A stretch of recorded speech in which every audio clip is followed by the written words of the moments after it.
Turn it up in your whip, boy. And we are live on YouTube, War Media, celebrating a very special individual tonight, a very special artist who, passed away 15 years ago. If you see the description and everything, the title, Dilla changed my life, man. That's what it's about tonight, man. I could definitely say the same, and I believe, Dave can say that a little bit, and definitely our guests can say that tonight. A real dope MC, man, has been doing it for about a decade plus, as far as releasing some solid quality projects. But just been out there grinding and doing a lot in coming out of Detroit, which is where Dilla's from, and he got a classic joint with Dilla that we're gonna speak about in a moment. But how that came about. But we're just gonna speak in general about the legacy and the life of James Yancey as best as we could, and walk down memory lane a bit with our experiences with his music and stuff. So man, real glad to have you on finale, man. Really appreciate you coming on first time on any of War programming. I've been a fan of yours going back to the first album, man, The Pipe Dream and The Promise. And I know we connected a little while back on Facebook. I've just, this first time I really reached out to you, so I appreciate that you responded as soon as you did. It was just a couple of days ago. Yeah. I saw you. I appreciate the post you just made too on Facebook. It stuck out to me that you said you don't normally talk about Dilla, and is that because of a certain discomfort, or is it because nobody's really asked you? Well, no, people ask, and I'll be honest with you. Like when Pipe Dream dropped, I used to have my publicist, and when I did interviews, sit on the line, and the minute people wanted to talk about Dilla, they would shut the interview down, and it was just I think around that time, between 2009, 2010, when Pipe Dream came out, I think it was quote unquote like a Dilla wave. So I ain't really want to. I had this thing like he was hopping on that wave. I don't want to live off another man's legacy. Dilla was Dilla, and JD is always gonna be JD. But when the project dropped, I did not want to seem like I was riding coattails or nothing. So I would make sure that the conversation got switched away. I got plenty of Dilla stories, but some good, some whatever. But those are mine. So I'm really protective of them, because when you tell certain people like your situations with Dilla or whatever, people tend to run with them. And you know how they say rumors grow legs, and some of them circle back, and people came back to me with them, and it's just like it's so outlandish, and people get real protective over Dilla, especially in Detroit, and they will literally jump on you like when you talk about JD like that. But it's funny a little bit, and I got this thing where I say the people that really knew Dilla, if you really pay attention, we don't really talk about Dilla. It's always the people that either was around, people that knew him, or people that just was just fans. And they got the craziest stories. But the people that really knew Dilla don't really say shit. We just sit back and laugh.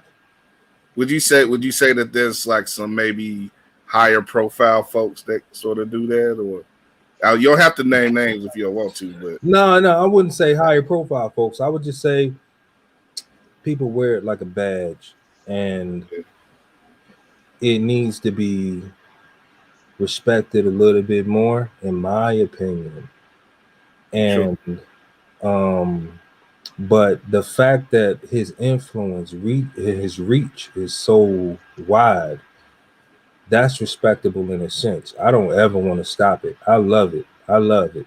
Like between the obsessive fanatics to just the people that genuinely love Dilla, I would want that for my own career. I would want that, when I'm gone. So, I mean, that's always something to be revered and respected, and that's a legacy that we all should strive for as artists. So, I'm never going to stop it. But as far as my input and my part in that, I'm only gonna do, you know, what I can that I deem, respectful or whatever. Because I know his mama.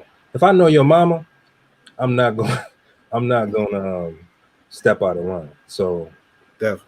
that's just a fact. So I know his mama personally. When I was having my kid, she was in the crowd while I was rapping, looking at Caden's sonogram pictures. So, like, it's just a different feel or whatever. So when that lady called and she needs something, I drop everything to show up for my dude. So it's Yeah. it's nothing but respect, man. So and I would do the It's same for anybody. So it is what it is. right.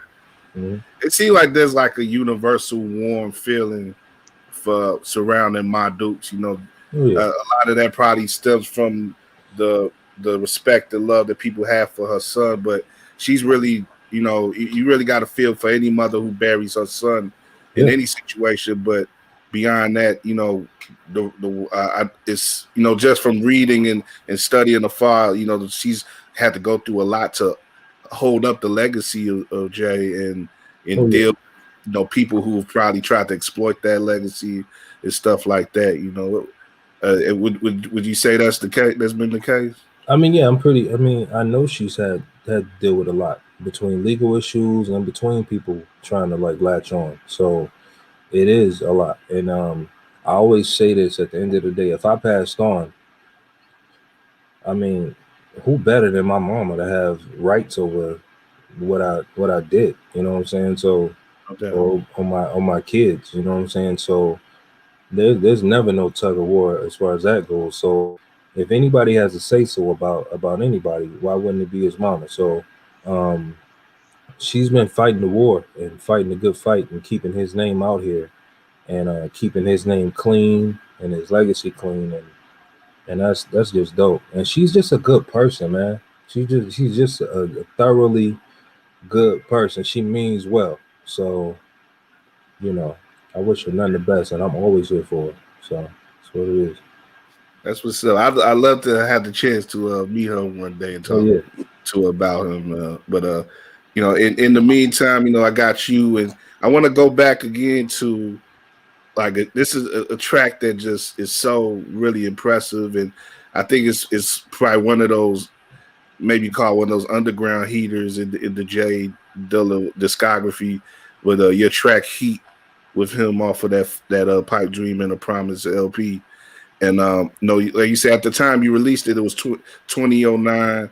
Like you said, a lot of a wave had started. He was getting a lot more, placements after he had passed. It had been 3 years after he passed. He was Mm-hmm. getting some more placements on higher profile projects. I think probably Yeah. the biggest one at that term probably been the Raekwon Cuban Links 2.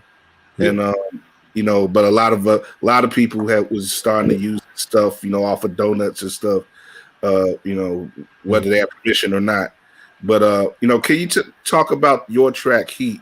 The first thing I want to know about Heat is that what was that recording at Mhm. the end when you just snapped, man, and you're shouting Dilla out, and even the host, whoever who was at the show was like, damn, what Uh, was that recorded at? that was up in Traverse City. Traverse City always show love. I started going up there with One Below, One Man Army. Shout out to him. Okay. Um, I started going up. So when I started, I went to school in Atlanta. I came back to Detroit, and that's when I really started rapping. And around that time, I started recording with Decompose and One Below, and I started opening up for One Below. And then all the shows I did in the beginning was with One Below, and and I think the scene kind of connected me and Invincible at the time. Mm. Between One Below, Subterraneous, and AML, they all kind of linked me and Invincible up. Um, That show, I used to go to this spot way up north called Traverse City. And once I went up there every few times, I did a show called Beats by the Bay around that time. It was a festival they threw and during the Cherry Festival, which happens every year up there. And it was me and Brother Ali was the headliner. And I think Mm. Illa J and House Shoes was at that one too. But so I went up there, we did the show. Um, it got crazy. And then I remember when I did that, what you talking about? I came off stage and Brother Ali stopped me on my way off stage, and he was like, "Yo, you killed it." And but man, I mean, I had held on to Heat for a few years. Heat was like one of 4 joints I got from Dilla. So you got it directly from him. yeah. So when I started, my first single was supposed to come out through Fat Beats. Okay. Like prior, like a few years prior. And the way the Fat Beats deal came about was I did a record for some dudes in the UK. They sent their record to Fat Beats to get picked up. And I don't know if they did that by mistake or not, but they put me first on the record. They sent the Fat Beats. Like the intro on their album, my voice was first. They put the feature first, which is backwards.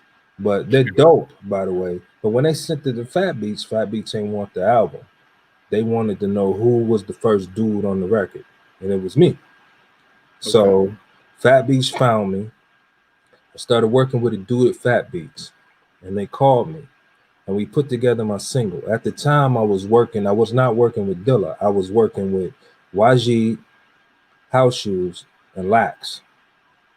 So to rock, for folks who don't know that. So they asked me who I wanted my first single to be with, and I said, naturally, it should be House Shoes, YG, and Tarok. But Fat Beats was like, no. How about you from Detroit? Why not Dilla? And I got this thing about working with people I don't know. I like to make records organically with producers that I know personally. So I figured through 6 degrees of separation, I would eventually meet Dilla. So I was like, no, not yet. We need to do the records with these 3 dudes, but they was like, no, we need to get you with somebody else. So they ran down a list of names when I turned down Dilla. And they said, what about Ayatollah? I said, it's dope. No. They said, what about Ninth Wonder? I said, no. And then they said, what about Ninth people literally when I say that. Nah, I'm not. Like, nah, whatever. Ninth is dope. Let me just say, for folks come at me, Ninth is dope. All right, but you said no to Dilla too, so I was set on the folks I was around, my crew. So right. I said, all right, we'll do Dilla. all right. I'm telling you. So, but it wasn't that simple. So that's a great story. Yeah, so I got Dilla stories, but that's a great story. So I went through the lineup and we got down to Dilla, and the only way it got back to Dilla was my boy DJ Sakari from Michigan. He used to run a gallery in Detroit called the 5E Gallery, really dope youth spot. He was record shopping with Dilla, and I had told Sakari about the Fat Beat situation, and he ran it by Dilla while they was running down, and he was like, "Yeah, my man Finale, I think he messing with Fat Beats and they want to do a single, so I think your name came up." And next thing you know, between him and YG, they reached out to Dilla and they kind of ran it by him. And next thing you know, I guess the dots connected, and then I end up getting like a bunch of beat CDs. We just gonna skip ahead because there's a story in between that I'm not telling. I don't tell folks. So I got a bunch of Dilla beat CDs and I end up picking some beats. One Dilla story I can tell. So one joint in particular I picked, and Dilla was on the phone and he was like, "You sure you want that beat?" I was like, "Yeah, I want that beat right there." And he was like, "All right, you sure?" I was like, "Yeah." So he hung up the phone. He's like, "All right, I'm gonna call you back." He hung up the phone, and then he called me back like about 5 minutes later, and he's like, all right, it's yours, but you better make sure you damn well want that beat. And I was like, why? And he was like, well, I had to go tell Q-Tip to give me the beat back. Shit. And I was like, wait a minute. So you you took the beat from Q-Tip to give it me? And he was like, yeah, so you better make sure that that's the beat you want. And I was like, all right, that's the one. But I ended up I recorded on 2 of the 4 joints I had. The deal with Fat Beats ain't work out. So we made a separate deal where I could walk away with one of the joints. And the one joint I chose to walk away with was Heat. And Heat, the beat for Heat wasn't technically even a freaking beat. It was an interlude in between other beats. It was just like a snippet, like a 15-second snippet we just took, and I told him I wanted it. And we looped that shit. And that's what Heat is. Heat is not a full beat. Heat was a beat between beats. It wasn't a beat that was like a full beat. I just like the hiss underneath it, and I like the way it kind of broke down, but it wasn't a full beat. If you listen to the beat tapes or the old beat CDs, it's not a full beat. It's just something he looped up. It had joints it had joints that'll be like a minute or so, but then it'll have some joints that'll be like 14, 15 seconds. And that's the joint I chose, and we recorded Heat, but Heat kind of came out the best. I did a joint called the L Word over a different beat, but Heat was the joint I walked off with, and I kept Heat. And all the beats on Pipe Dream and the Promise, I love Pipe Dream and the Promise because I recorded that whole project over the course of like 5 years. It wasn't no 6-month joint, and I recorded them with everybody I knew.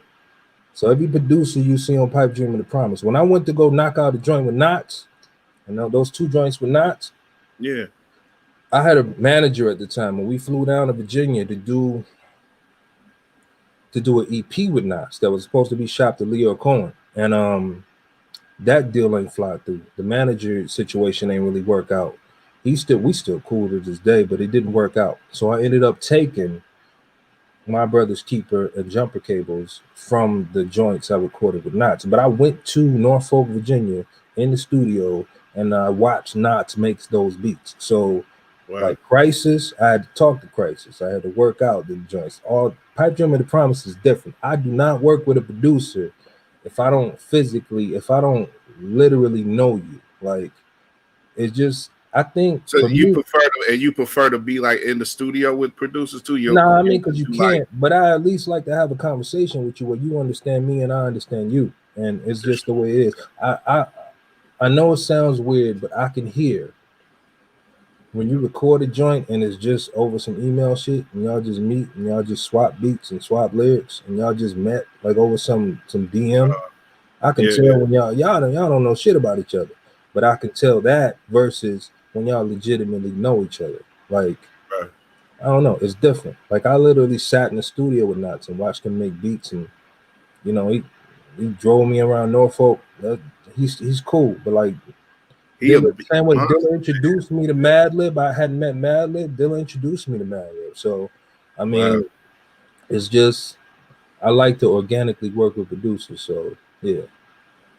They say like in a lot of ways your first album is like the album about it's the album that your life leads up to. Like your whole life leads up to that first album. Would you say that was the case for you? Well, Pipe Dream is technically not my first album. So I did a record with a producer from Brooklyn called Spirit 1200. Dope dude. Okay. We did a record in 2007. Okay, Develop. I do see that. Yeah, those were done around the same time.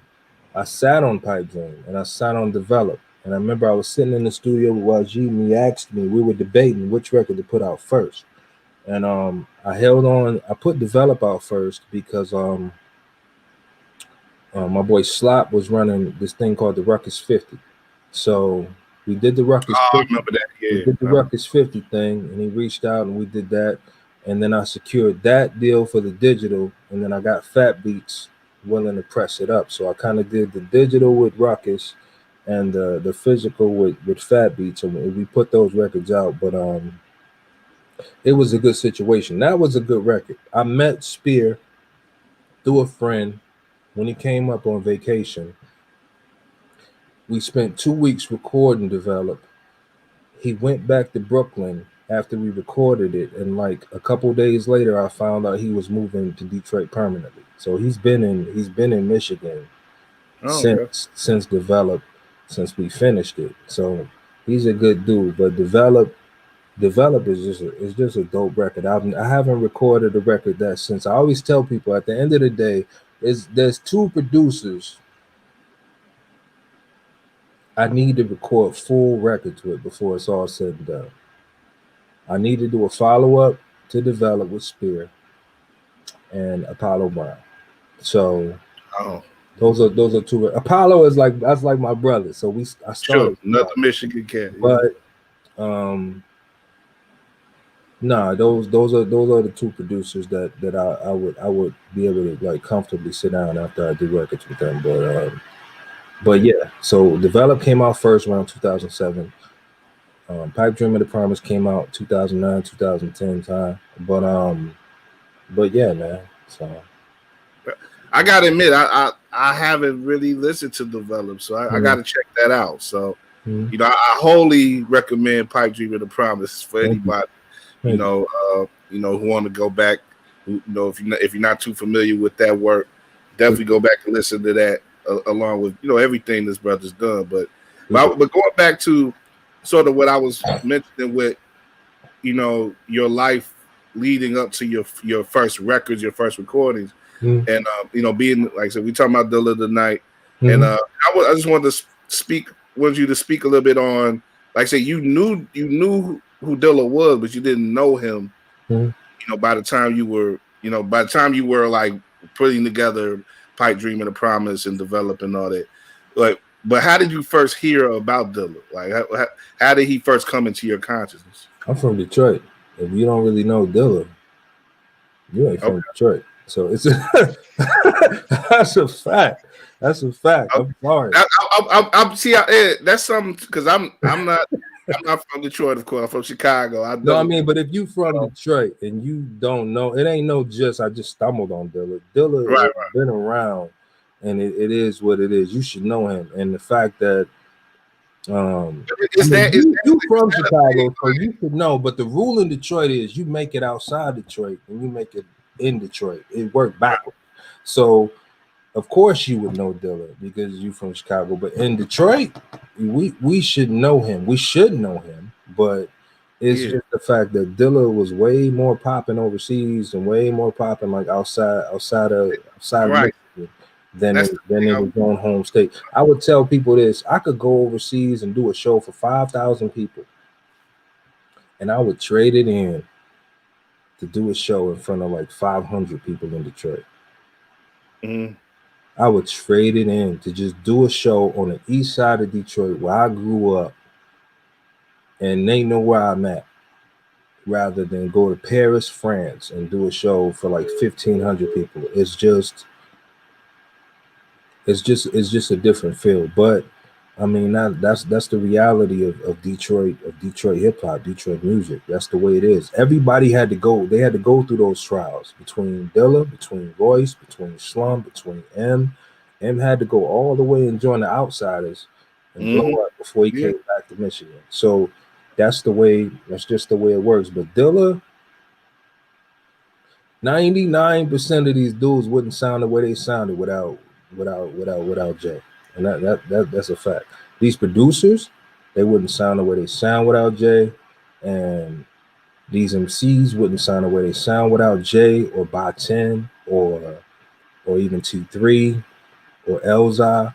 Like, they influence like a whole sound. That's something that we should all strive for as artists. But it's just different. Dilla is forever different. That's why I don't never do any like stop. When you reached out for me to talk about him, I don't really like divulge my stories or anything like that. I don't just like let him go like that. But I don't never pass up an opportunity to pass that man his flowers, because a lot of us wouldn't really be where we're at. At the end of the day, whether people want to fight it or not, a lot of people would not have gotten around the world touring they wouldn't have got the deals that they got without that Dilla connection. And that's a fact. A lot of these people, they got their little indie deals or they got their little situations. It would not have happened without that indirect Dilla connection. Whether you rode that coattail or whether you indirectly used that coattail, that man's name pushed the whole city with the artist like out here to the world. So I'm glad to hear that, man, because I think I think Chicago's a lot like that too. And Dave, let me get Dave in here too, because Dave actually he's got Detroit and Chicago in him. He started in Detroit and moved to Chicago, but you know, I think that we look at a lot of our big artists too in Chicago. Like you've had, you know, Calm had to step out. Kanye pretty much had to step out. Even like a Do or Die, Twister, like they had connections.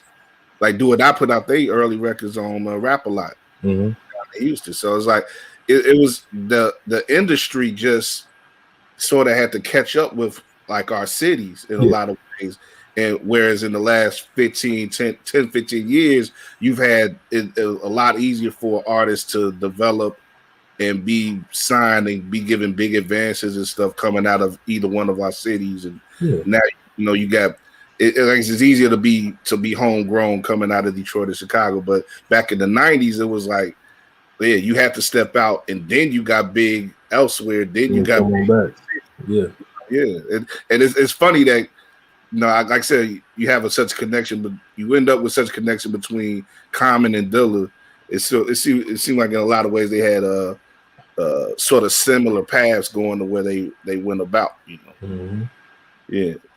But I don't know, Dave, you got anything you want to jump in with? No, yeah, I was gonna say, but I mean, I don't know how much has changed, because you hear about like the dudes that blow from Chicago or Detroit, and it's normally the worst dudes.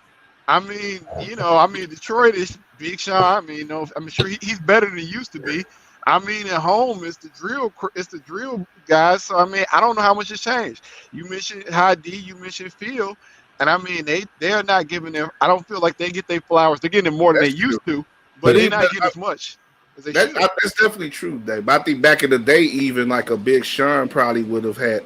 Well, I guess in some ways he did too, because I guess he reached out to Kanye and got his stuff, but he was a lottery ticket. I mean, on the real, he was a lottery ticket. I mean, he'd still be in the D, you know, if it wasn't for Kanye. So I think that's something that you just have. And when you mention that, I even think about like LB, and I mean that's not 90s. I mean that's, you know, mid 2000s, and they still had the same, you know, struggle in a lot of ways. It's just getting that love, getting love at home. And to like Finale's point, that's what matters the most. I mean, getting that love at home, like shit. Chicago is the city of hella haters, and I mean, in a lot of instances. And I mean, like you feel, you don't. The people who you love your city, but it doesn't always love you back in the same way. And I think that's, you know, I'm not a musician, but I definitely can resonate on some other things.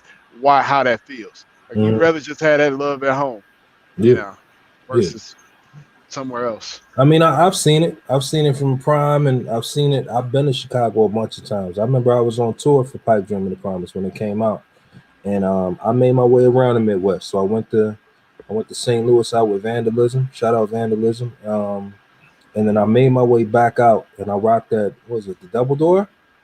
Yeah. Double Door. R.I.P. It was nothing but rappers in the crowd. None but rappers in the crowd. It was Prime. It was like everybody. I think at the time it was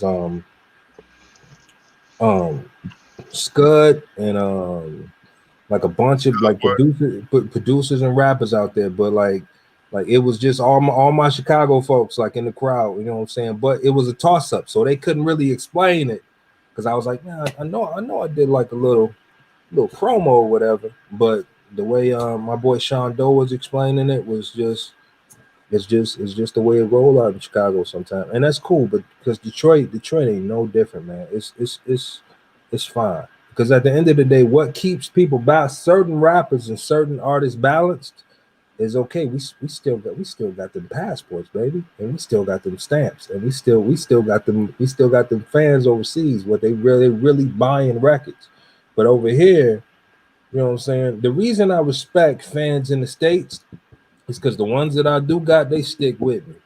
Overseas, they stick with me tough over there, but it's more of them. But over here, I really, really respect the fans that do find me and they do stick and they ride it out with me. Like, cause it's few and far between. But I've always stuck by 500, 5,000, whatever. I'm still rocking. So it is what it is. It don't make no difference to me. I got a great job, so we good. I ain't really like over here starving off rap. But I've been in those shoes. So when you go through them oatmeal months, when you ain't torn and you doing whatever your drought season or whatever. So I do know the trenches of rap, and I do know how people drag things out. But man, it's hip hop is a beautiful thing, man. And I still to this day would trade it in just for people from where I grew up to know what I've done or what I've seen or where I've been. But I love Chicago hip hop. And can I tie into that real quick? I'm making an assumption here. You can correct me if I'm wrong, but the difference between having fans overseas and having fans here is that your local fans, I mean, they look like you. Yeah. I mean, Yeah. versus, you may have a larger fan base, overseas, but they don't look like you. So There that, you go. era of familiarity is gone. Yeah. I Yeah. mean, they African overseas, though Right, they do look like you. But right. I think the thing that makes overseas fans or overseas family, because I don't really believe in fans. It is what it is. We are fan. It is what it is. So, but I did a show in front of 5,000 people with Invincible. The people ain't speak a lick of English in France. But it was one dude in the middle of the crowd I saw, and 5,000 people who was rapping my lyrics, word for word. And that was my first trip over there. Okay. That first trip me and Invincible did came off some dude in the crowd at South by Southwest. I went on stage and I rapped, I think Jungle Music, the double time joint I did. It was her, it was Invincible and Rhetmatic DJing. And I ran up, I did my little 2 minute and 50-second song. I came off stage. We met some dude in the crowd. He said, I run the biggest festival in France. I'm gonna bring y'all to France. We laughed. Next year we was in France. And next thing you know, we rocked one stage. It was 1,000 people, and we met a black couple. I think they was from Chicago. And they was just out there in the middle of a crowd, this festival. When they do festivals over there, they save their money. And they festivals last 3 or 4 days. And what they do is they pack their camping equipment. They pay their money. And they go out there like 200,000-300,000 droves.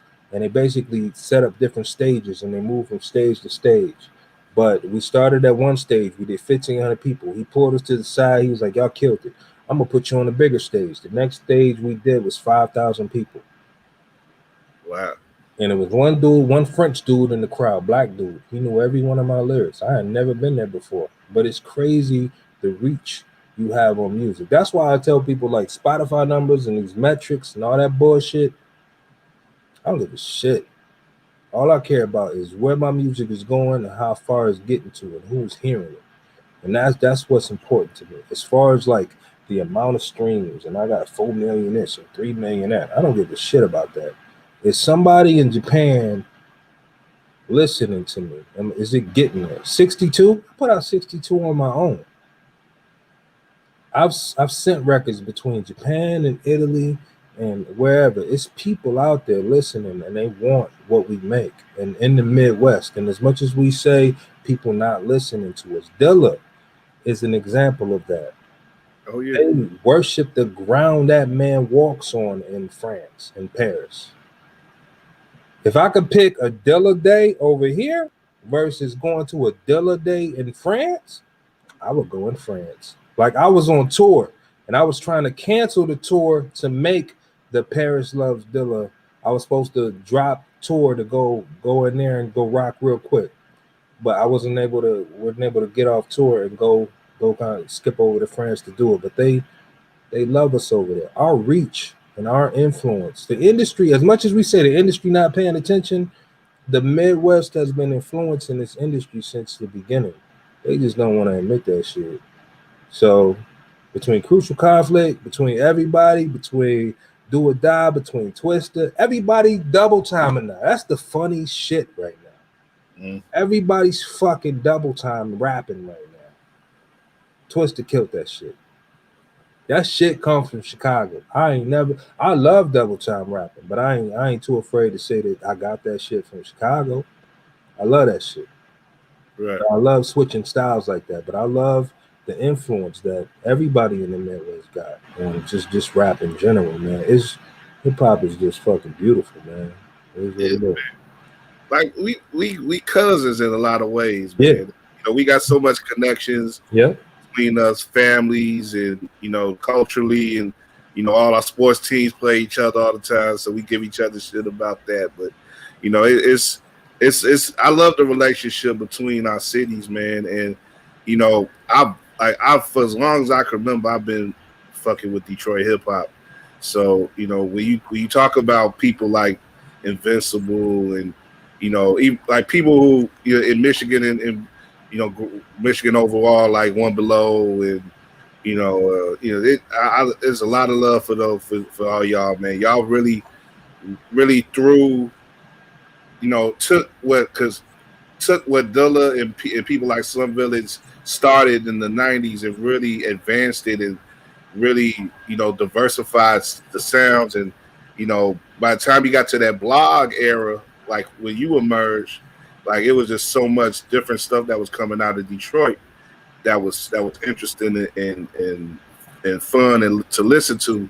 It's really just set a different standard that's been that's really lasted to this day. And one project that I one of the reasons why I want to speak to a Detroit artist about Dilla this year, beyond it being his 15th anniversary of his, we don't want to harp too much on the passing and everything. Yeah. But it's also the 20th anniversary of the Welcome to Detroit album. Uh-huh.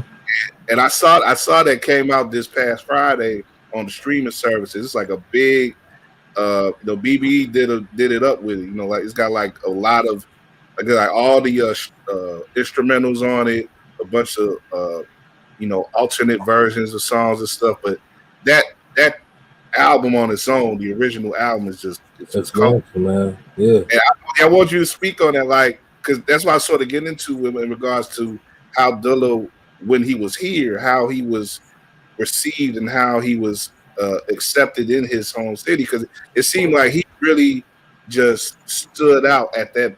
To name your album "Welcome to Detroit," he's basically saying like, "Look, I'm Detroit. I'm repping my city, and this is the album that is going to tell you what the fuck is going on in Detroit." Yeah. In your opinion, did he make that happen with that record? Oh yeah, without a doubt. I mean, Welcome to Detroit is the epitome of Detroit albums, and song for song, I'm telling you, that sound shaped the whole city. Detroit runs on circles. I don't know how Chicago runs. So we got the Dilla circle, and we got the street circle. So we got the Sada Babies, and we got all them, right? And then we got the circle somewhere in between. We got the Proof circle, where we a little bit of Dilla, a little bit of street. Yeah. What it is, but I try to keep my foot like in each circle. Like, you know what I'm saying? I don't like circles. So, but the problem is at a certain point, the circles really didn't fuck with each other. So, but Welcome to Detroit, that's what blew the doors open. Like as far as like the sound, the drums, the music, the rappers, man. That's where, I know we got Out of Focus, which is one of my favorite Elzai records, but that joint on Welcome to Detroit, L killed that. The Frank and Dank joint, man. You know what I'm saying? Like everything on Welcome to Detroit just kind of encompassed the whole city, in my opinion. A lot of the first place where a lot of people heard Elzai, a lot of people heard Fat Cat to Rock. It was really a showcase for y'all. Yeah, it's just an amazing like moment for the city. And I mean, and all I mean, to be real, as much as I want to say, like, you know, it was circles and people can get up here and say, you know, I ain't really know who Dilla was. And then Dilla, even if you didn't, you know who Dilla was. I don't care what you did, you knew it was somebody in the city moving like that around the rest of the world. Moving like that in New York, moving like that in Cali, moving like that overseas and taking the city on his back. You knew who was really making moves out here. A lot of people talk the talk, but it's only a few people out here with the whole city on their back, like running around the world touring like crazy. And Slum Village was doing it. It was an honor to get in Barack Studios. When I had did Pipe Dream and the Promise, it was an honor to take my records. I remember I did the record with YG, the center of the joint, and YG's main stipulation was we could knock the joint out, but it had to be mixed to Studio A. So walking in Studio A where they recorded like Water for Chocolate, or where they did the joint, and I had like Todd Farrell, the dude who worked mainly with Dilla, listen to Pipe Dream and the Promise and go through it and really like pick it apart was really a dope moment or whatever. So like I said, I have my moments, but nah, Dilla, Welcome to Detroit was and it still is probably the best compilation to come out of Detroit. There's nothing that's gonna top it. There's nothing that's gonna top it. People have tried, people will try, but ain't nothing topping Welcome to Detroit. It's not topping it. So it is what it is. So what do you think about Detroit hip hop today? Like the way in 20 years since then, you've had M conquered the world, and so many people associate him first when it comes to Detroit. I'm not the biggest Eminem fan, so I'm just put that out there. But, I mean, okay, it is. But listen, he's amazing at what he does. I will say that. Yeah. But when you talk about Detroit hip hop, I'm not a huge Eminem fan. Anybody that knows me knows that. So I'm not. Okay. But I'll never. He's awesome at putting words together. He's awesome at stacking. He's awesome at stacking and patterns and rapping. But there's a difference, in my opinion, because I'm speaking about Dilla from my opinion, and I'm speaking about M from my opinion. And I don't care if you come at me. Everybody know that shit.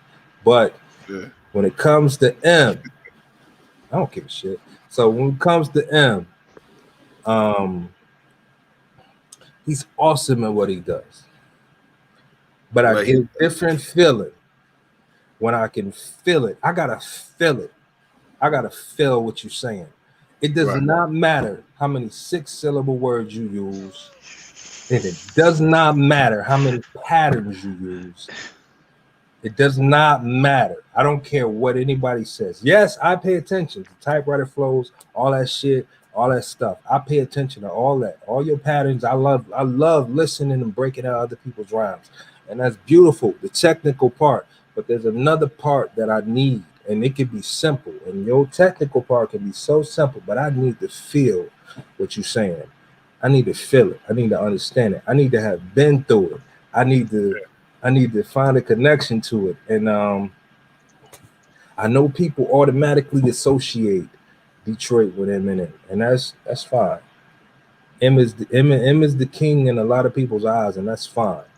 But it's sort of a victor goes to spoils thing, because he's had so much, he sold so many records. He's been a star. So it's, as opposed to someone like you who is, more Detroit in a raw essence, or even Dilla, in the wider scheme of things, people are going to look at the guy who has the Oscar award-winning film, and he's had the millions of records sold with Dr. Dre, and they're going to be like, well, yeah, that's what we think of Detroit. That's the guy, because he's the most famous guy. But it's like Kanye with Chicago. But I think the finale. What y'all think about Chicago? What y'all think about Kanye in Chicago? Hey, finale. It's a lot of opinions with them too, for obvious reasons and not so obvious reasons. But go ahead, Dad. No, I was going to say, but to Finale's point, I think that's something. No, you made a very good point, and that's if you can't feel it, it doesn't matter about all the technical skill. And I think that, to be honest, the last album that M put out was the first one that I just felt like, okay, this is a human being rapping and not somebody, on Zoloft rapping. And, his first or one, recovering from Zoloft. Right. Infinite was like one of the few ones I felt like, damn, that's this is somebody I can kind of resonate with. He hasn't made shit since then where I feel like that's somebody I can resonate from. I mean, like when you were using Maurice Malone's Hip Hop Shop back in the day, that's the person you would, be like, that's what you want to hear from him. But listen, you can't hold that. You can't hold the artist to that though. Like we can't hold Nas to Illmatic, and we can't hold M to Infinite. It's just you got to give the artist a chance to fuck up. You don't really know. I mean, and that's not to say he fucked up, but hey, look, you got to give the artist a chance to jump off that cliff and take that leap. Because you don't know if they're going to get it right or get it wrong. And I done made a lot of fuck ups, and I done made a lot of rights and wrongs, and I done hit it, and I done been completely left.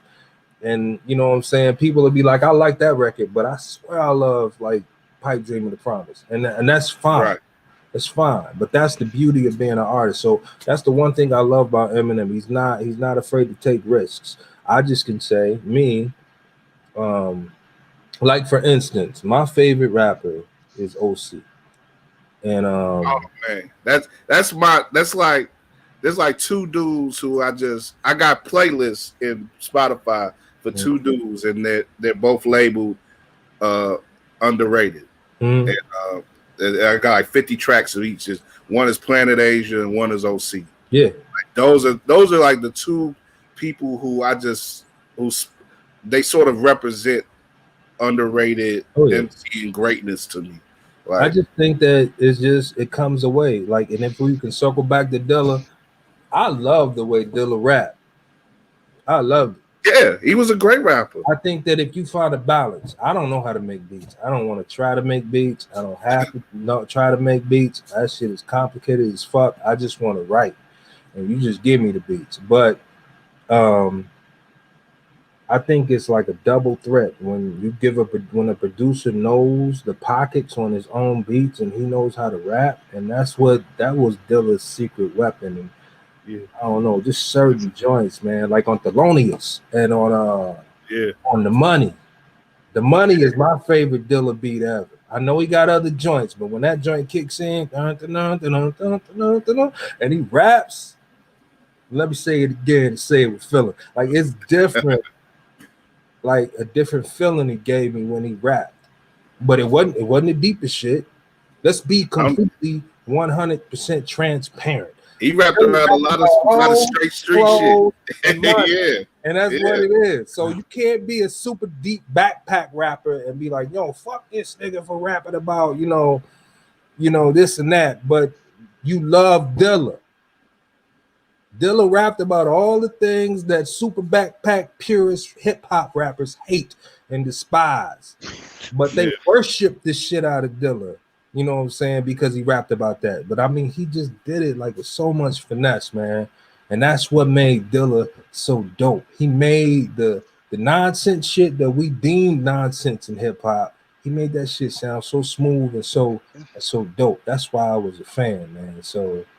But between the beats and the rhymes, but nah, man. It's interesting because going back to our guy we just was talking about, he tried a lot to produce his own stuff too to ill effect, and I have to bring this up. Like I'm maybe instigating at this point, but I saw a interview on OK Player like a couple days ago, and my Dukes spoke about M and Paul Rosenberg visiting him in LA multiple times, and apparently they were trying to work with him. So I just said, before we move on, I just wanted to think, like, do you think that combination could have worked in any way. I wish it would have worked. I mean, I think we would have got a different Eminem if they would have really worked. If he would have really bought into the Dilla sound, and they would have met, even if he didn't buy in all the way, if they would have met halfway, I think we would have got it. We would have, for a moment, we might have got a different Eminem, in my opinion. But like I said, a lot of my people, they ride with him, and they ride with Royce, and they ride with the type. So I try to ride the fine line and not talking shit about him. Sure. Here's what And Proof, you talk about Proof, like that was his guy too. Like, and like I know in Proof, I want to shout out Proof too, because he was a dope dude. Like from all all of that we've heard from him, from people in Detroit and stuff, and people in the industry, and he passed a couple months after Dilla did. Yeah, like that had to have been a hard time up there for y'all. Yeah, definitely. Proof was, in every sense, every word, man, the mayor of Detroit. If he said some shit, it was a go. It just is what it is. Proof, like I said, he was a mixture of the two. Besides the fact that him and Dilla was in a group together, but he mixed. That's where I learned how to keep my foot in every circle. Proof kept his foot in every circle, man. It wasn't no circle that he wasn't in. Between the streets and between the super backpack and everybody, he made sure everybody respected and everybody loved Proof, man. And that is what it is. And if you ever came in contact with him, he wasn't nothing but the coolest dude. You know what I'm saying? Proof was like Hex. If you was cool with him, you cool with him. They got you for life. If you was on the wrong side, it's a wrap. But I mean, it is what it is, man. It's just is a tragedy all the way around between losing, Proof and Dilla. But Proof definitely made an impact on the city for various reasons. I mean, Iron Fist, he started a label. And he didn't just start a label where he signed some rappers and he just was putting out records. He started the label to teach rappers how to be independent. So everybody on Iron Fist that you see moving now, you like Ty Ferris? He was on Iron Fist. Okay. But he learned his blueprint from being on Iron Fist with Proof.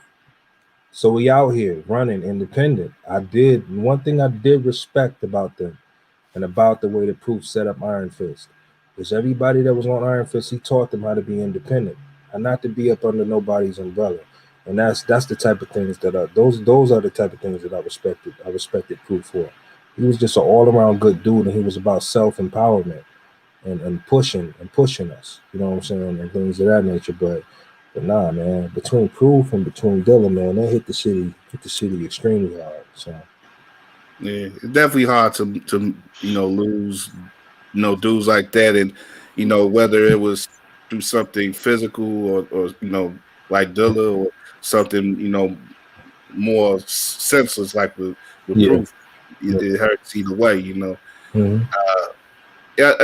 just going back to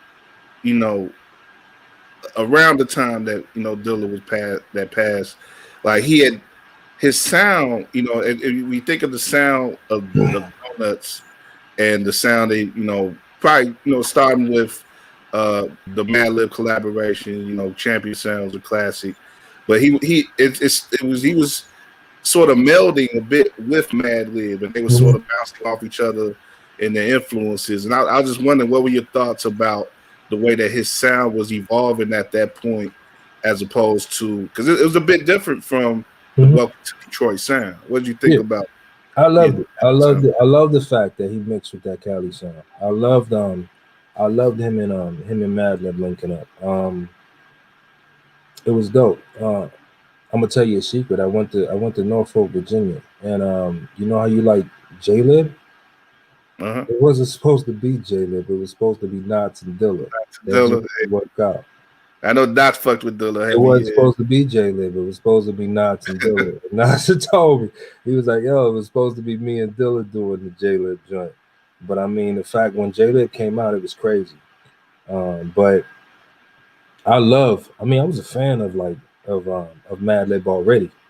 But when him and Dilla linked up, it's like they both rubbed off on each other, man. And it's like a match made in heaven, man. And they looked out for each other. And then Cali kind of took Dilla in, and he kind of influenced their scene the way he did Detroit scene, and we kind of like nailed it together, man. So that's why you got a lot of Detroit implants in Cali now, and it just is what it is. But nah, man, it's dope. I mean, I can't believe when I was first time I heard Strap, it was crazy. Like, oh man, we're guilty. Yeah. Nah, I sit on the edge at the movies and let my feet stick out. Like, it's just nah, man. It's just nah. I think him and Madlib was like a match made in heaven, man. But you know what I'm saying? And they knew what to do with his talent. They knew how to exploit it. Like Cali loves Dilla. That was his home. And they respected him the same way they did overseas. Detroit, yeah, it's just the way it works here. But but in Cali, they really pushed him up. So I was gonna say to kind of tag in that I think like overseas kind of appreciates, even California appreciates more of experimental sound. yeah, And I think that's why Madlib flourished, and then even Dilla is the Midwest. We like our music kind of like we like our fast food. We like shit greasy. I mean, and yeah, but yeah. Yeah, it's interesting though to me. Like you look years later now, today, Madlib is probably as popular as he's ever been, and I wonder sometimes, like if Dilla was still around, like would he have had a similar trajectory? Like would he be, as appreciated now or more so than he was when he was around? Like if he was healthy and able to keep working and doing things like have control of his career like Madlib had. So I don't know. Do you have any thoughts about that? I mean, that's hard. That's hard to say as far as that goes. I mean, because you can't. I don't like speaking in the past like that. But I mean, if I guess. I mean, I think Dilla would have ended up on the same path he was always meant to be. I think he would be where he is now. I mean, he would just be able to enjoy and smell the flowers. But I think his sound was already saturated throughout the industry. I just don't. I just think when he passed, people learned how to go back and really understand that. Like it's crazy how many conversations I had with people who were like, "Yeah, I know Dilla," and they pull out a Donuts record, and I'll be like, "Well, that's not where it starts. Let's go back." And I'm like, "Okay, you like Tribe Called Quest, right?" And then we'll go back to that, and we'll go back to that, and we'll go back to J88, and then we'll go back to Funky Cowboys, then we'll go back to First Pound, then we go back. Dilla been here. He been here since Amp's basement, Amp Fiddler's basement. He been here, and he been putting in work, and it's just that's what makes it worth it. When you're able to school people and let them know. Like, I love that you like J Loves Japan. It's an awesome record, but you heard this though, like, and then you put them on that. Like, I'm not a snobby Dilla fan. There are there's a lot of guys who just want to hold. Oh, you don't know that. Oh, you don't know that. You know what I'm saying? And they'll like yeah. But that's where I say the people that really knew Dilla, or the people that really spoke to him, or the people that really put records out.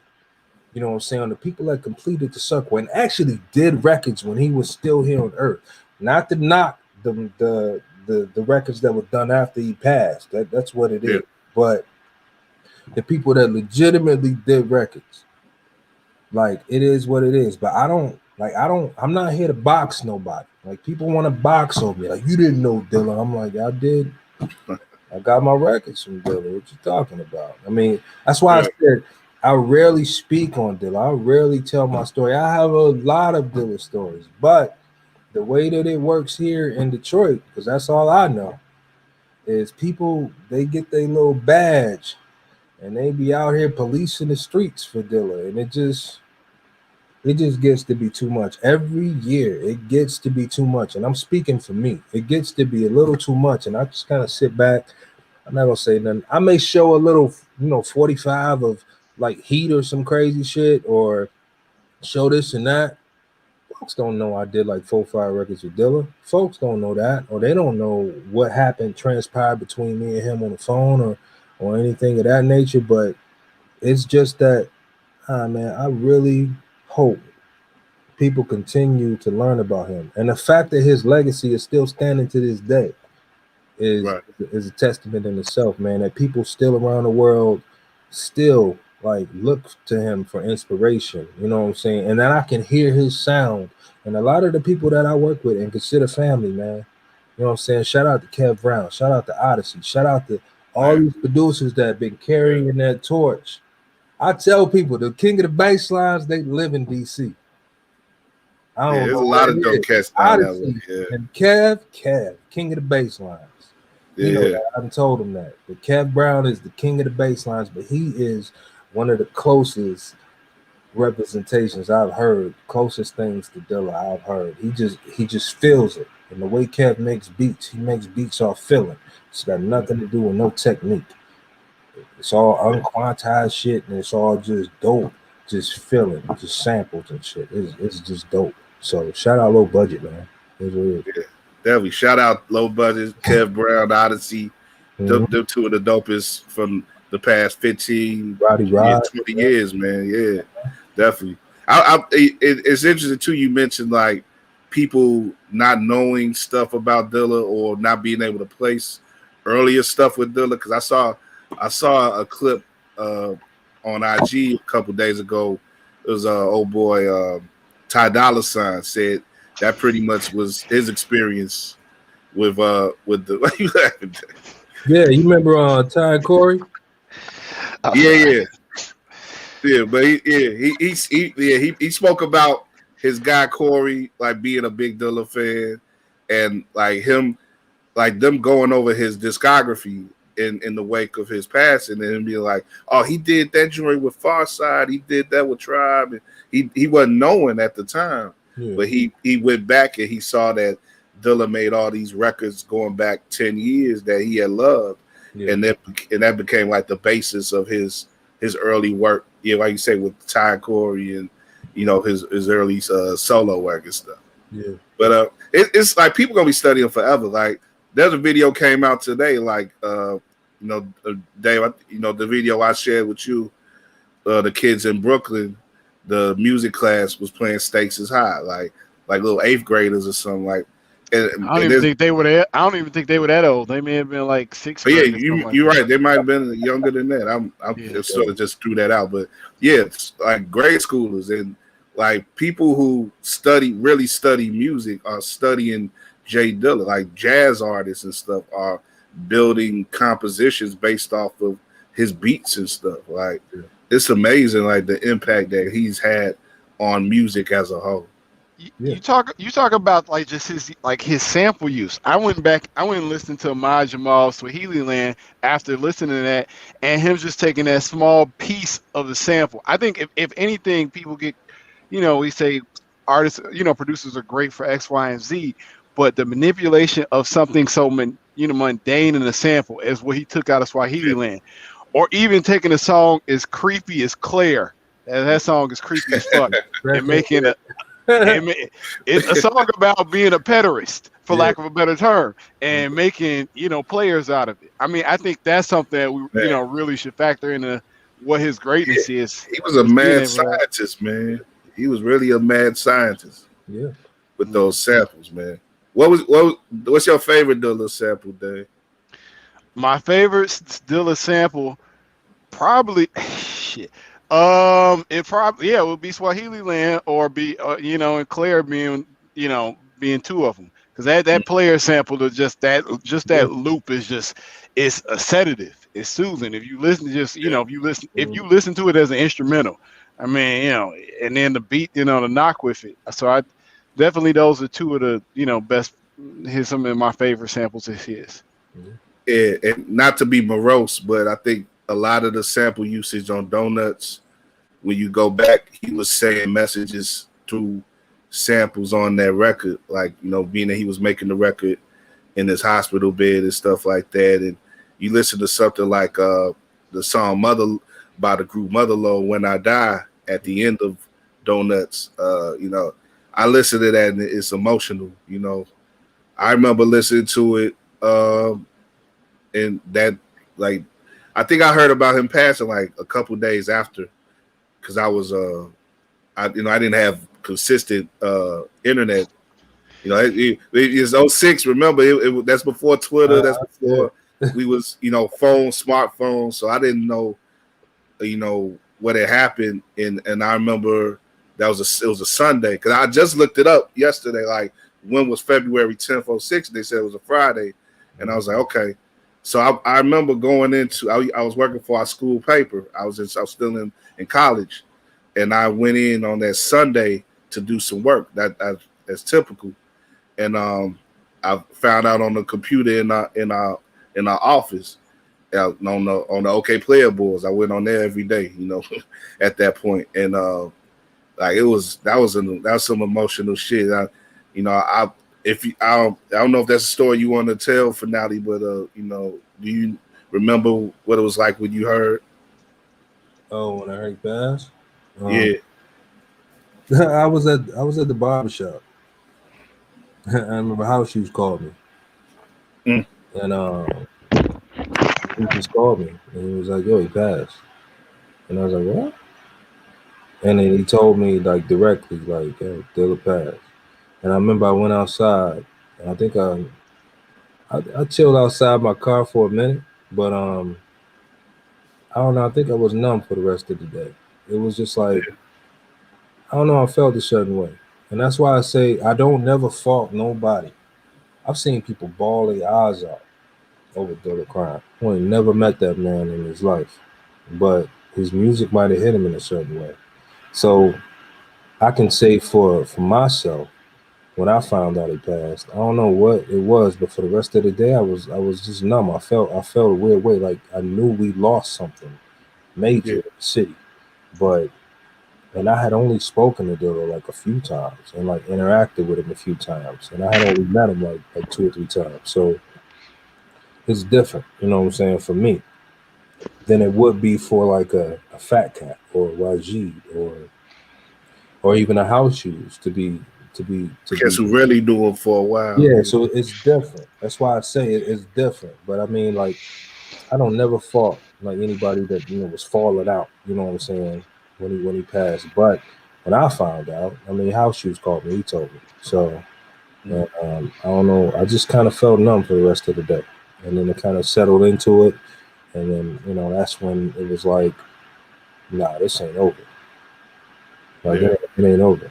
Like, his music was too saturated in the industry even at that time for me to like allow that to be over. You know what I'm saying? So it just is what it is. So I think it is inherent mission to make sure that the rest of the world knew. So like, take for instance the Beats by the Bay joint. Like, that was just a moment. Like, y'all gonna know who the fuck Dilla is. And so that's why I was yelling at the crowd, and it was yelling at me, and it was just a dope moment, man.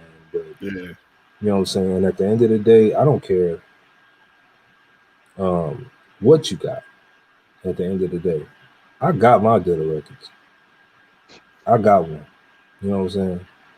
And I cherish it. And it is what it is. And that's with respect. And I know what it holds. And I got more than one. But y'all got one. Y'all got heat. But I got more than one. But it's like, I got it framed because I'm gonna be honest with you. Pipe Dream maybe it wouldn't have popped off the way it popped off without heat as a push behind it. You know what I'm saying? So, and I mean, I do respect it for that. You know what I'm saying? Yeah. I mean, I don't know. It's different. I don't look at Dilla as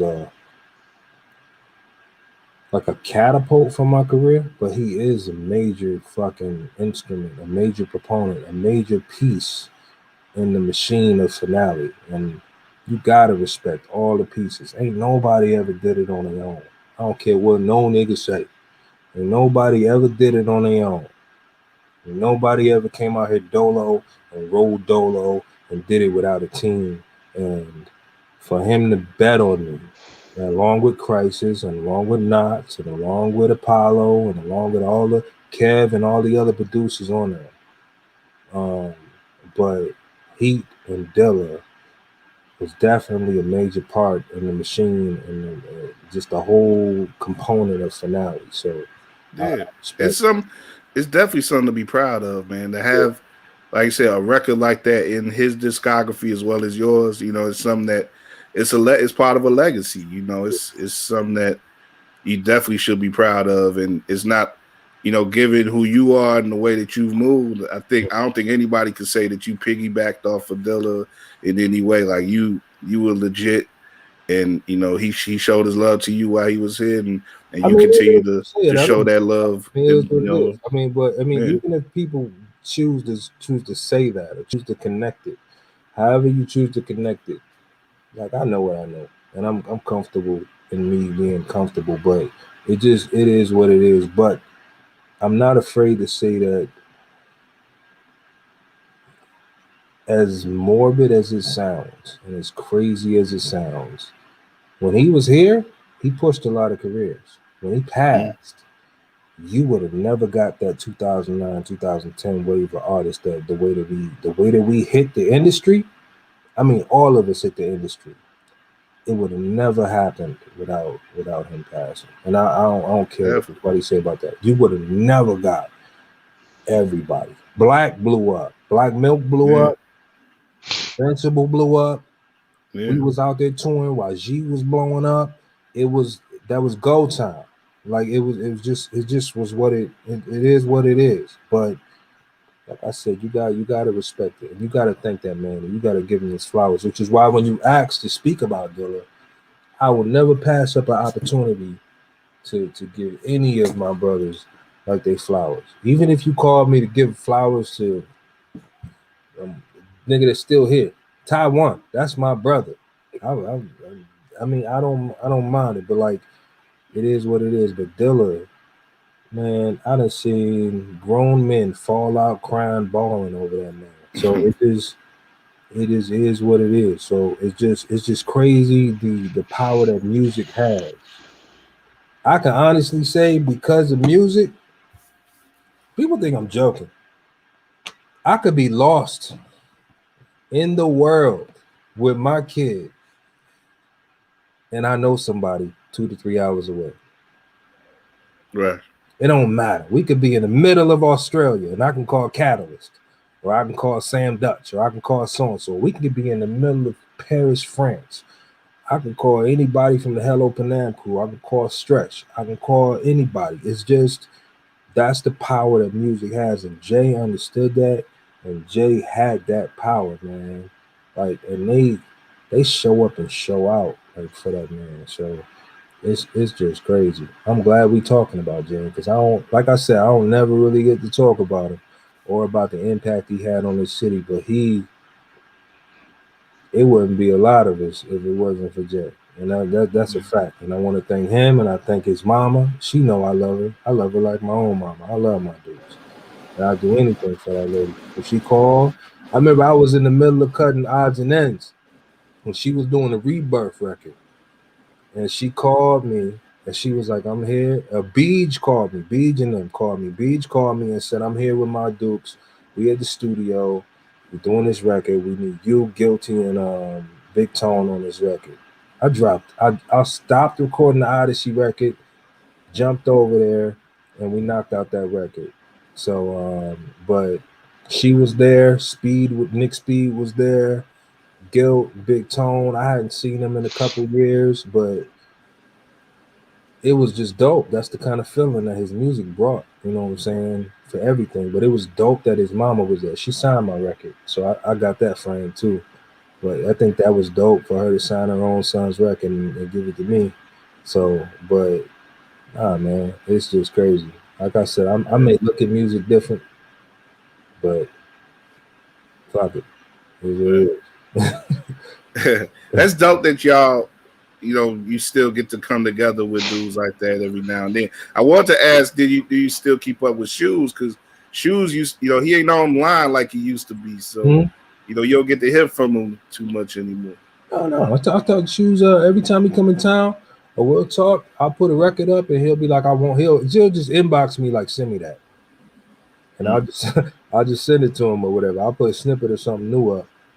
You know what I'm saying? So, and he'll just inbox me like, make sure I got it. But like shoes keep up with who we need to keep up with. That's always gonna be family. Me and Shoes did a record after Pipe Dream.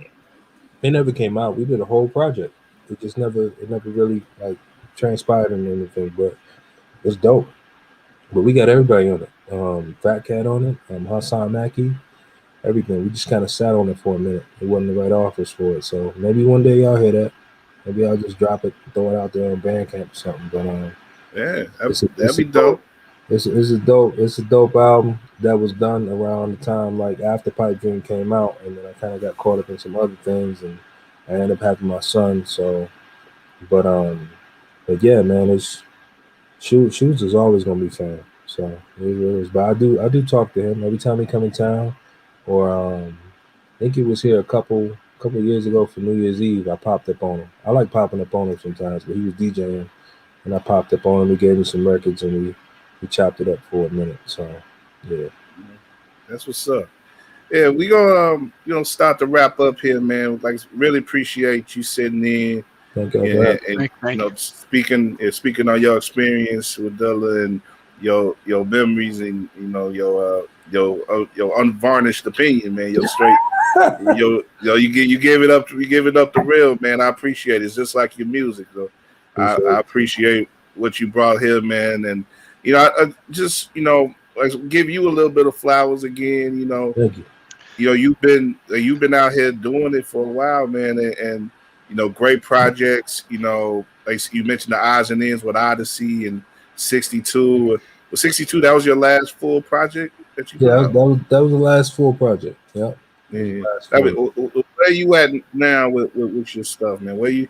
And I know you're another guy who we spoke about Prime, who was on the show yesterday as a guy an MC who's transitioned into another way of life, and it was just a couple weeks ago. Our shared friend Fillmore Green was in the newspaper in Chicago. Mm-hmm. A feature. There was a feature about him and the way that he's representing as a father and as an artist as well, being active as an artist, but representing as a father and as a man, and trying other things in his life. And from following you online, I can see that that's the case for you. Like, you're a proud father. We get to see your son sometimes in some of your posts, and Yeah. you out here. You out here working. Not ashamed of having another job outside of being an MC. So I just, as far as that goes, like, uh, was it any difficulty in coming to grips with that? Because I know, we all have our dreams and ambitions when we start out with shit, and there's only so many rap superstars out there, and there's blessings and curses that come with that lifestyle as well. But I will, from what you've gotten out of the game and what where you've gotten to at this point, like, what are the main things that you've taken away from your experiences in the past 10 years? Never take nothing for granted. You can't never take away. You might be able to take away like the present shit, but you can't never take away a man's like past. So like fatherhood and family was always paramount for me. It is what it is. People always talk about the disappearance. Like I did Pipe Dream of the Promise. Facts. I was in the middle of South by Southwest, and my ex-wife called me and told me she was pregnant with my kid. I had just signed the deal to do the follow-up to Pipe Dream of the Promise right then and there. And I worked out the Odyssey situation right there in the crowd at South by Southwest, and she called me and told me she was pregnant. I didn't even second guess it. I got home. It was a wrap. I was done rapping. I was done. Right. I need to go back to work. I need to handle my business. I need to figure things out. Because as much as I love rap, I do understand the lifestyle of rap.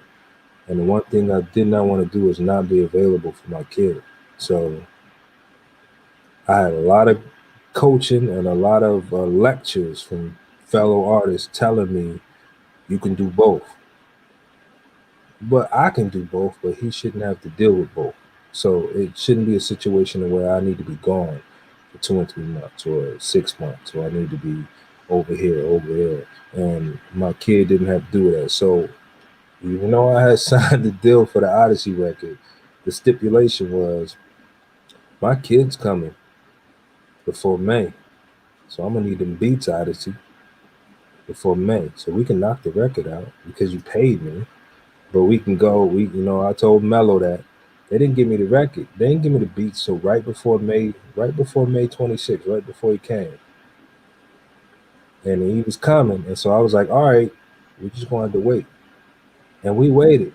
And I told him I would wait. And I stuck by it. I said I would wait until he's old enough to tell me I could put the record out. The Odyssey record was 80 to 90% done before he was, and then when he was like 6 years old, he could speak, and he told me I could put it out. Because when I put a record out, I know what comes with it. You got to tour it. You got to do press. You got to do promo. And that would take me away from him. So I did that. But so you waited a whole 6 years to put that out. Dropped me. I'm gonna be completely honest. They could have shout out Mike and Mello. I appreciate that. I know y'all put y'all through a headache, and I understand that. But I appreciate y'all sticking with me. They could have dropped me. I had my deal at Mello for like 5-6 years. A lot of artists cannot say that. And they stuck with me, and I gave it to them with an apology. Like, here, you can have it now. And I gave it to him. And that's how y'all got Odds and Ends. But Odds and Ends was pretty much 80 to 90% done. And I just I didn't even notice that. You didn't put nothing out between 09 and 15. Nah, I waited until my kid was old enough. But family, fatherhood is always the family is always the running theme. If you go back and listen to my records, even Pipe Dream, family. If you look at the liner notes, first people I thank is my family. Is family drives everything. You know what I'm saying? Even 62 is the divorce rate. All of my records chronicle my life. I made 62 at the pivotal lowest point when we got divorced. That was the number that stuck with me. I wrote that record in like 2 weeks with my son in tow in the studio, and we knocked that out. And I met with a dope producer named Mark Cooper, and he did most of the beats on 62. We put that out. I put that out myself. I sat on that record for like 6 to 8 months because I figured the ladies was gonna come for me if I put 62 out. But I figured it was important for brothers to have a different side of opinion when it comes to issues like child support, and when it comes to issues like marriage and divorce and things like that. But each one of my records, from Develop to Pipe Dream to 62 to Odds and Ends to everything, it just encompasses the story of Finale. So I don't care. The ups and downs, the whatever. I could be one of those rappers that put an album out every 6 months. I don't want to be one of those rappers. If I put a record out every 3 to 6 months, what the fuck am I going to tell you? There's nothing that happens in 3 months gap that would make a whole album worth of material. I got to live it, and I got to give it to you. The good, the bad, the ugly. But you need a couple years in between for me to experience that shit to put it on the record. Otherwise, I'm just making shit up.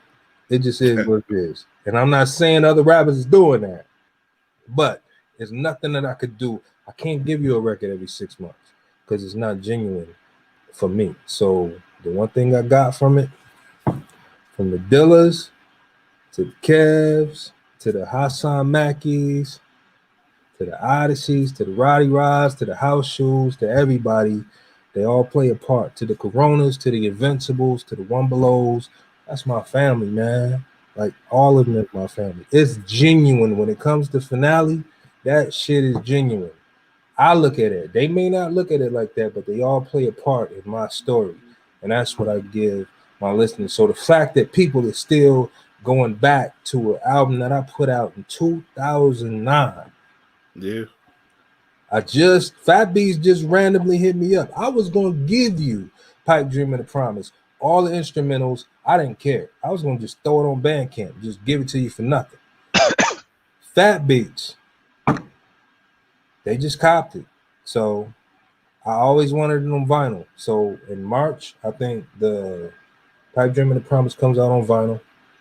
Oh, okay, that's And what's then up. I think 2 months later, the instrumentals for Pipe Dream and the Promise come out on vinyl. So that's the exclusive. So that comes out on Fat Beats like soon. But other than that, I mean, Appreciate that. just record. I got a joint with Fillmore Green, Guilty Simpson, my boy T the God.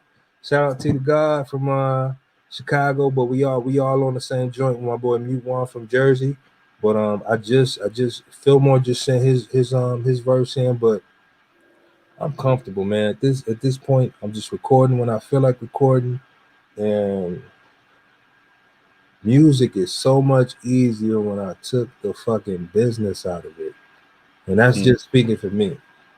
When I took the deadlines off and it was my deadlines, and when I took the paperwork out until it was time for me to decide what you was gonna pay me, then it just made it so much easier to write and so much easier to record and so much easier to finish projects. So I got a lot of music with a lot of people that a lot of it I'm just letting fly.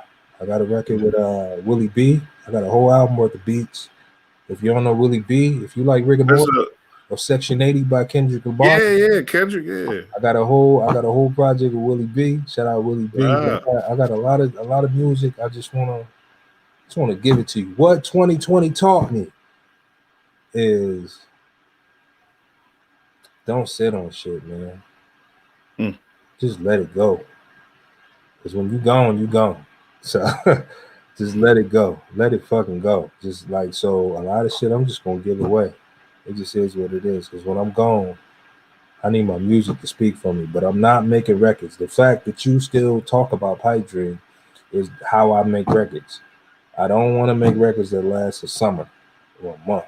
I want records that last I want my kid to be able to take that to show his kids. So that's what it is, man. I appreciate y'all letting me talk. You know what I'm saying? A lot of people don't let me talk, but when I do talk, I do talk. And I Yeah. Stop sleeping on this man. You got a lot to say. You got a lot to say, a lot of good shit to say, man. Like you know, I could be greedy, man, and pump you up and say like we'd love to hear more from you on record.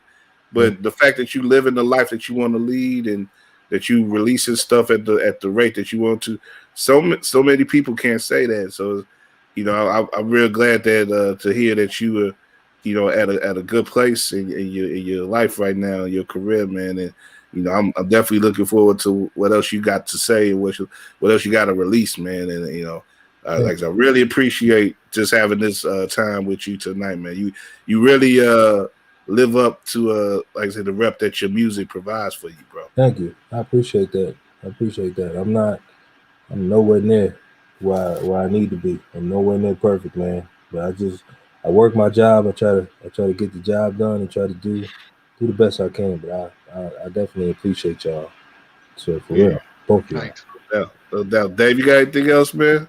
No, I mean, thanks for coming on. Thanks for sharing your story. I mean, it's a real compelling one. So, thank you. Thank you. Yeah, check out Finale.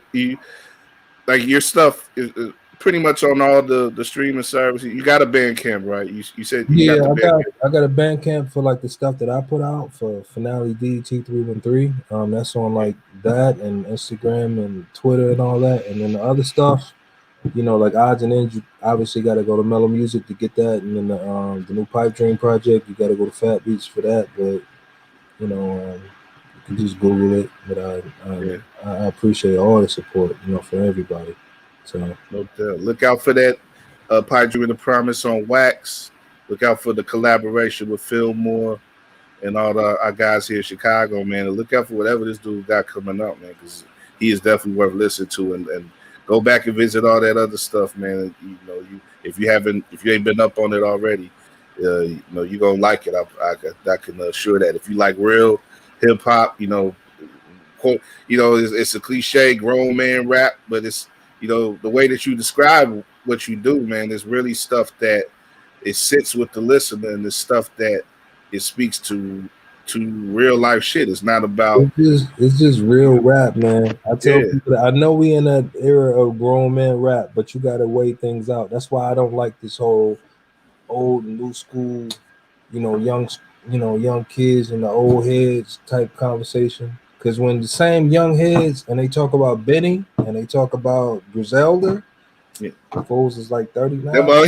Yeah, but I mean, so rap is rap, and I would rather hear a drug dealer tell from a 35 and up dude than from a 17 to 19-year-old dude, and that's the way at the end of the day, because I could tell one of them been through it and one of them just seen it. So I would rather hear the story from the horse's mouth instead of like a story through another story. Or like, just a word from nobody, you know what I'm saying? Word around town type raps. Word around town raps. That's what I call them. But,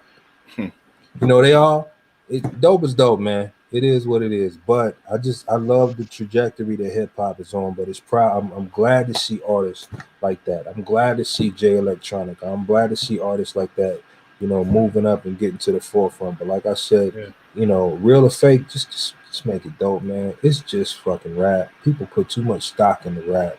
You know what I'm saying? Shooting each other, beating each other up, putting diamonds in your fucking forehead and shit. Like, just this rap. You know what I'm saying? It ain't shit. At the end of the day, when the mic is off, you got to deal with real life shit.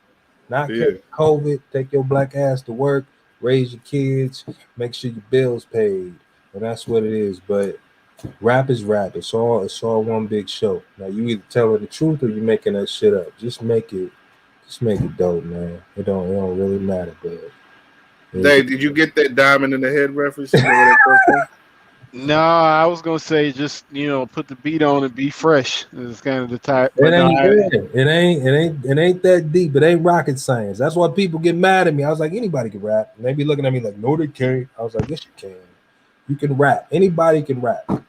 Anybody can rap. If you got a ball of yarn and you fucking knitted some shit for like 6 months straight every damn day, you're gonna be the best fucking knitter in fucking Chicago, right? So rap is it's a talent, and you work with it and you build it and you hone that shit. But like, it is what it is. People be out here throwing their chests up, want to be Superman with this shit. This shit ain't nothing, dog. I done seen the biggest egos and I done seen the most humble people.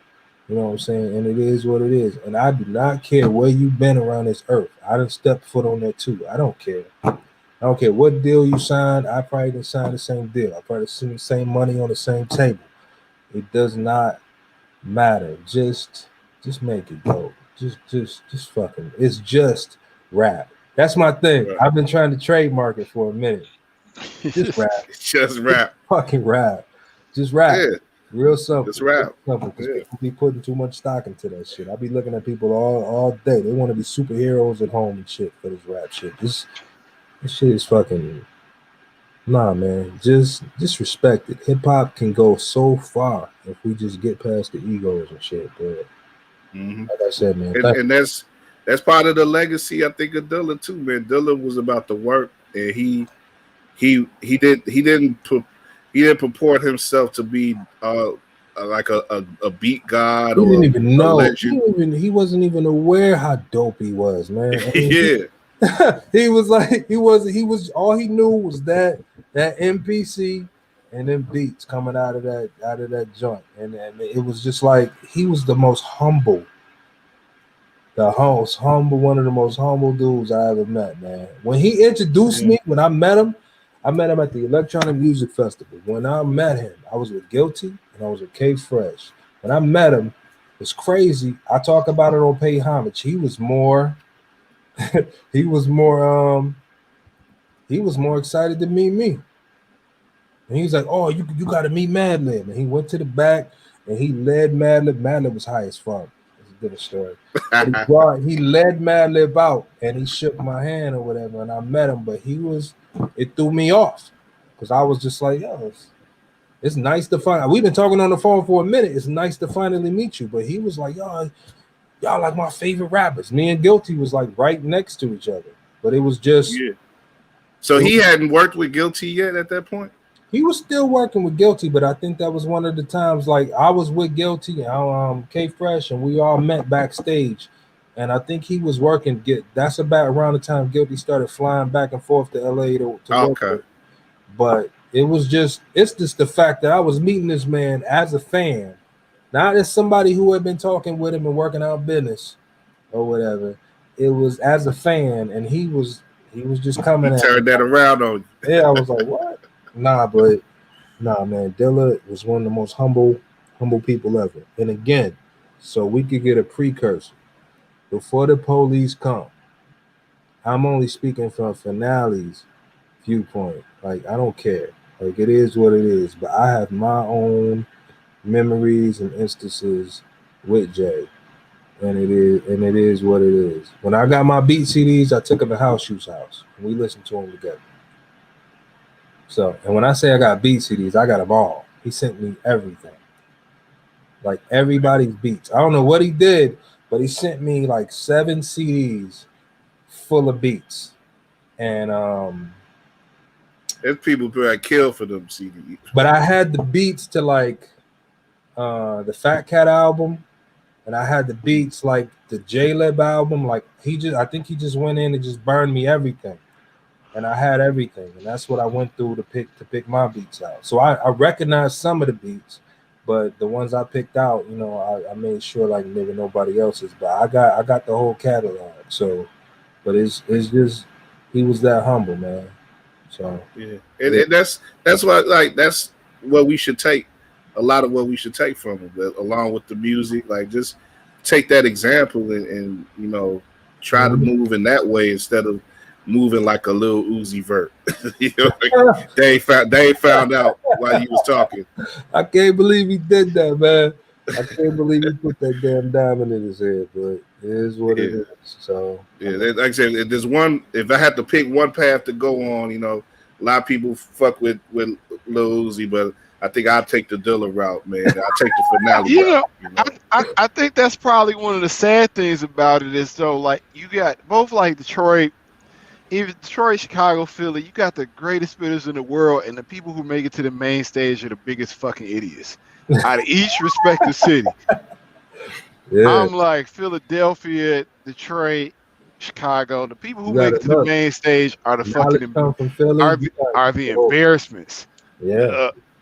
You got dope artists, man. But Lil Uzi, I don't know what the hell that man problem is, but Gibbs said he go take it out of his forehead. Gibbs. Yeah, Gibbs. I like to see a savage dude to like carve a diamond out of somebody's forehead, but it'd be like Thanos in Vision. Gibbs, if anybody would do it, probably be Gibbs anyway. Yeah. Yeah.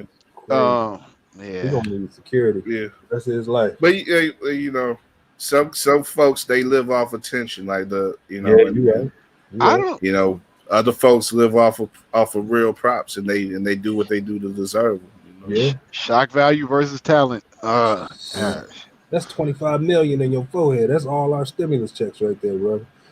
Exactly. I mean, you figure somebody would come at you. You begging for somebody to literally come at your head. It's like, right? Like, you know. I don't know, man. The He Lucky Society hasn't completely fallen. I know, because when it does, like, you know, that's you off at the deck with that. No, man. It just really depends on where he goes. I mean, there's places in America where he would disappear. I mean, he's sure. I'm saying he could avoid that. But I'm saying if society was completely shit, you know, he wouldn't have nowhere to go. But that's the thing. Yeah, he could isolate himself from that, you know. You have no choice but to isolate yourself. And I mean, you know, you can't go into Walmart. Who got shot? Somebody didn't want to not Griselda's crew get shot in Walmart. That was Benny. Yeah. Benny got shot in the Walmart parking lot. For wearing too much jewelry. I'm like, so somebody getting shot over $100,000 chain, $200,000 chain. What do you think they're gonna do to somebody with a $24 million diamond in here? Yeah. Hell yeah.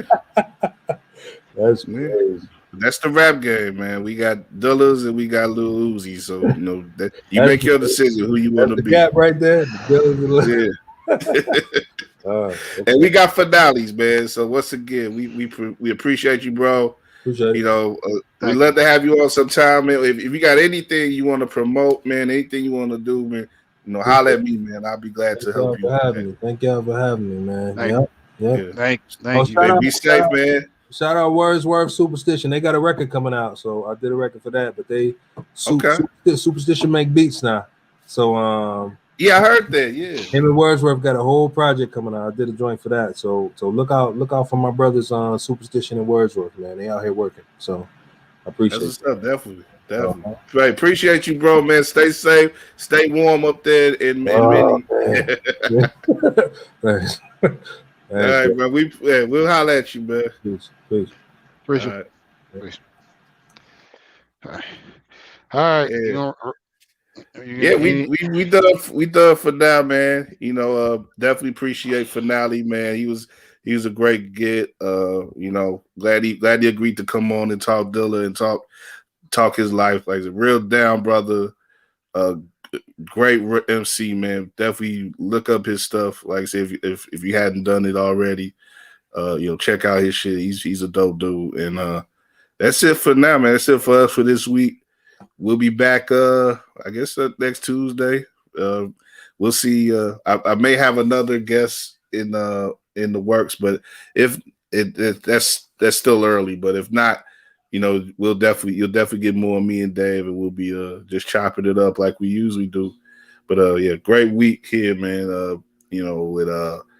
With Prime, aka Alderman Andre Vasquez, two MCs this week, and Finale gave us some great conversations. We appreciate it. If you appreciate what we do, man, share our stuff. Give us good ratings, good recommendations, or whatever. Our stuff is on, like I said, Apple Podcasts, so you can give us a 5-star rating on there. That'd be greatly appreciated. But we're on every podcast platform, so whatever you appreciate to listen to, check us out on there.